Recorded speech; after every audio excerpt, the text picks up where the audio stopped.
Hi friends, welcome to my channel. Today మన recipe మొక్కజొన్న వడలు. అవునండి, చాలా టేస్ట్గా ఉంటాయి. అలాగే వడలు అనేటివి కామన్గా అందరూ చేస్తారు. కానీ ఇలా నేను చెప్పినట్టు ఒక్కసారి చేయండి, టేస్ట్ అనేది చాలా బాగుంటుంది.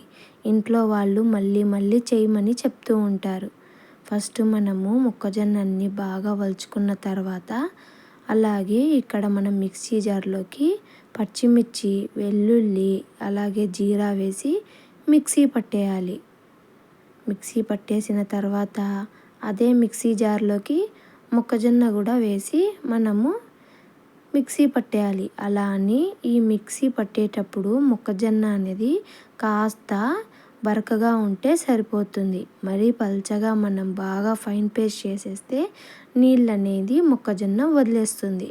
ఆ తర్వాత మిక్సీ జార్లోకి తీసుకొని మనం కట్ చేసుకున్న ఎర్రగడ్డ వేసుకొని 2 టేబుల్ స్పూన్ల శనగపిండి వేసుకొని, అలాగే కార్న్ఫ్లోర్ వేసుకొని, ఉప్పు, పసుపు, కారం, అలాగే జీలకర్ర వేసి బాగా మన అరచేత్తో వేసి బాగా కలుపుకోవాలి. దీంతోపాటు కొత్తిమీర కూడా యాడ్ చేసుకొని మనం బాగా వేళ్ళతో అరచేతితో బాగా మనం కలుపుకోవాలి. అలాగే ఫ్రెండ్స్, ఎవరికైనా కానీ కాస్త లూజ్గా అనిపిస్తే అందులోకి శనగపిండి యాడ్ చేసుకోండి. అప్పటికి కన్సిస్టెన్సీ బాగా సరిపోతుంది. ఇప్పుడు ముందే నేను ఇక్కడ వడలన్నీ చేసేస్తున్నాను. ఎందుకు అంటే మనకి టైం సేవ్ అవుతుంది. అలాగే ఆయిల్ హీట్ ఎక్కకుండా వడలు అనేటివి మాడిపోకుండా ఉంటాయి. అలాగే ఫ్రెండ్స్, మన ఛానల్ ఎవరైనా కొత్తగా చూస్తున్నట్లయితే లైక్ చేసి ఈ వీడియోకి ఇప్పుడే సబ్స్క్రైబ్ చేసుకోండి. పక్కనే ఉన్న బెల్ ఐకాన్ని క్లిక్ చేసి పెట్టుకోండి.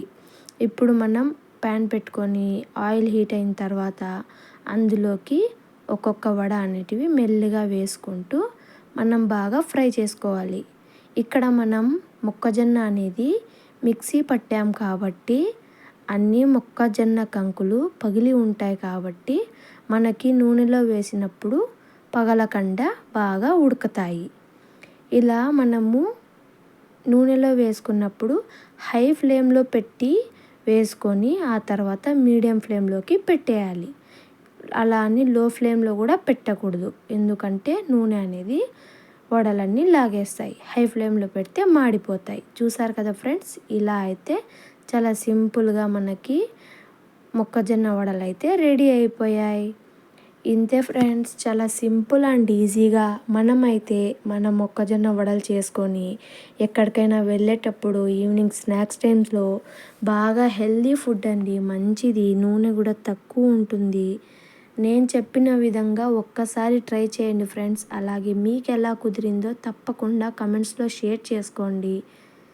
చూసారు కదా ఫ్రెండ్స్, లోపలి దాకా ఎంత బాగా ఉడికిందో, అలాగే పైన కూడా చాలా క్రిస్పీగా కూడా ఉంటుంది. Thank you for watching. Like చేసి సబ్స్క్రైబ్ చేసుకోండి.